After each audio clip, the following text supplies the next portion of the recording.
Good evening and thanks for being with us. The state Supreme Court struck down the statewide mask mandate 1 week ago today. Now, in some Wisconsin schools, masks are optional. One of those school districts is in Leona, a small town in Forest County. It's about 100 miles northwest of Green Bay. That's where NBC 26's John Erickson joins us from tonight. John, you're outside one of the schools where masks are now optional. When did they make that change? Well, Nina, it was effective as of yesterday. That was the first day back to school after spring break and the first school day since the statewide mask mandate ended. This all according to the school's website.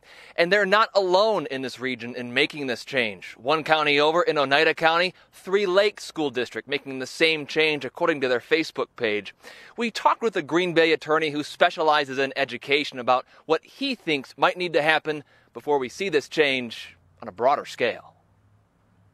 Part of Leona's history is the 1979 nation's capital Christmas tree. The history of this school year at Leona School District has included the statewide mask mandate. That mandate is over. But Carrie Bailey would still like to see every student wear a mask. Her grandson is a freshman here. I know that my grandson is still wearing his, and because he knows that it's a health and safety issue, and that's just how we feel about it.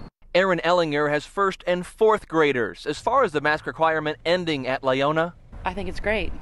I think they shouldn't have required it in the beginning, but I understand why. The Leona School's website says masks are now optional, and the school still encourages them. In nearby Crandon schools, masks are optional when students can socially distance in classrooms and halls. The district also still encourages them. The school's website says masks are needed when students cannot socially distance. Jeffrey Lacey is a Green Bay attorney. Part of his focus is education.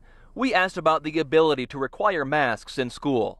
The schools enjoy significant authority under state law to control their premises, their buildings, their extracurricular events and activities. Anything that is not illegal under state or federal law, the school board is presumed to have the authority to do.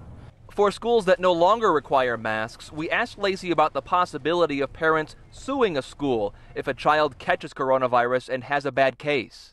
I think there will be claims from people asserting that, lack of controls have led to, contracting the virus. Proving that is going to be extremely difficult. When we asked how he would advise a school board making the choice on a mask requirement, he said a school board should make sure their insurance carrier would pay for any possible lawsuit defense and potential payout. From that standpoint, the liability, when do you see this ending on a broad scale? As long as those agencies continue to recommend or in some cases require mitigation efforts and protections and treat this as an active communicable disease event, I think we're going to continue to see this discussion at every level. So you heard Attorney Lacey there talk about the agency's recommendations. I checked the CDC's website today, and they are recommending universal mask wearing in schools. Now, I reached out to the administration at Leona, at Crandon, and Three Lakes. Leona declined my request for an interview.